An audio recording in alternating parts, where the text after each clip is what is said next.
Alors, cette fois, on va parler de l'avantage en nature repas que les salariés peuvent avoir lorsqu'ils sont en entreprise.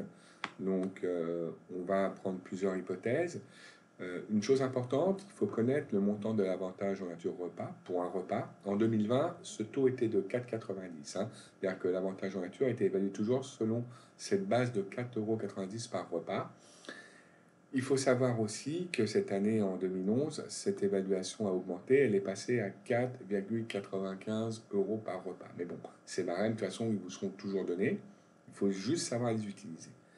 Alors, j'ai pris un exemple avec un nombre de repas annuel de 200 pour un salarié qui va manger donc 200 fois euh, de façon professionnelle en entreprise et que le coût réel du repas, en général, est évalué à 8,50 €. Mais vous allez voir que cette information, en fait, ne va pas vraiment nous servir. Donc, hypothèse 1, la plus simple, le salarié mange gratuitement au restaurant d'entreprise. Dans ces cas-là, on ne s'embête pas.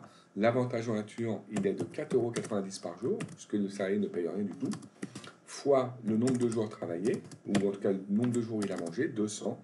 Et dans ces cas-là, l'avantage en nature sera évalué à l'année à 980 €, puisqu'il n'y a aucune participation financière du salarié.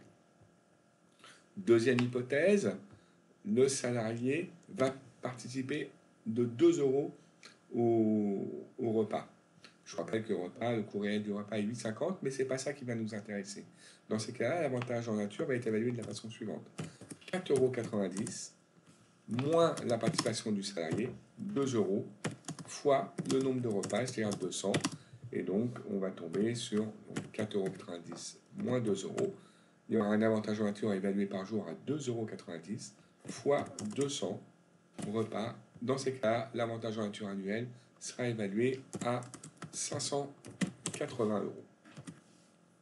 Troisième hypothèse, le salarié paye une contribution de 3 € par repas au restaurant d'entreprise. Alors dans ces cas-là, eh bien, il y a une règle qui est la suivante.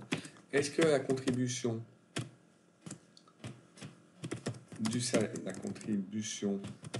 du salarié est supérieure à 50% de l'avantage en nature? Je notais comme ça plutôt du barème de l'avantage en nature.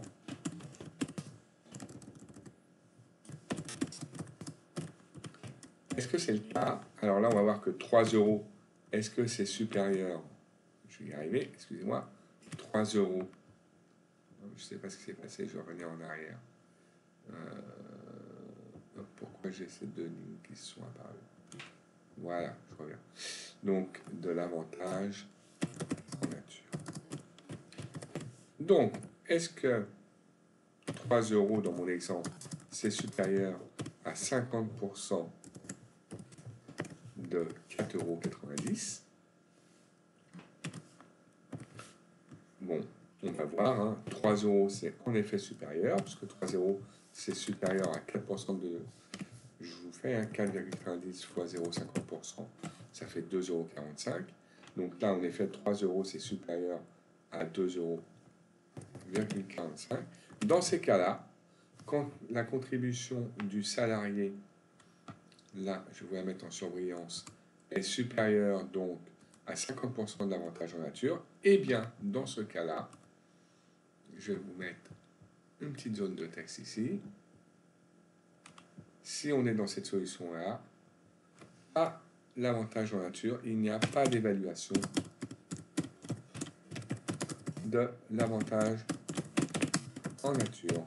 C'est-à-dire que dans ce cas-là, eh bien, on ne va pas évaluer l'avantage en nature en faisant la différence entre le prix et les 4,90 et le montant qui a été financé par le salarié. Donc, je répète, dans le cas où vous arrivez à déterminer que l'avantage en nature, la contribution du salarié est supérieure à 50% du barème de l'avantage en nature, qui est pour 2020 de 4,90 €, et bien dans ce cas-là, il n'y a pas d'évaluation de l'avantage en nature. Donc là, il y aura 0 en avantage en nature, ce qui est favorable au salarié, hein, parce que ça veut dire qu'il ne va pas déclarer de revenus supplémentaires au niveau de l'impôt sur le revenu. Donc, l'objectif, c'est que les salariés, en fait, payent au moins, en 2020, 2,45 € sur le financement d'un repas. Et vous avez vu que le coût réel du repas, ici, n'a pas été du tout utilisé. C'est-à-dire que on l'a, mais jamais on a utilisé cette information pour l'évaluation de l'avantage en nature. Donc peu importe quel est le coût du repas, c'est pas important, puisque c'est pas une information qui derrière est utilisée pour l'évaluation de l'avantage en nature repas. Ok. Donc l'objectif, c'est surtout que si vous voulez pas avoir d'avantage en nature à déclarer, que ce soit le salarié pour sa feuille d'impôt sur le revenu, pour ses impôts sur le revenu, mais aussi pour l'employeur pour le paiement des cotisations sociales, eh bien, il faut que le salarié participe au moins à 50% au, euh, au coût de l'avantage en nature qui est évalué ici, au barème de l'avantage en nature. Voilà, bon, vous voyez, c'est pas très compliqué. Ce qu'il vous faut connaître, eh bien, c'est le montant de l'avantage en nature, mais on vous le donnera tout le temps, et surtout cette règle de la contribution du salarié à hauteur de plus ou moins de 50% du barème de l'avantage en nature. Voilà, je reviens vers vous pour un dernier avantage en nature concernant les nouvelles technologies, et on aura terminé avec les avantages en nature. À bientôt, au revoir.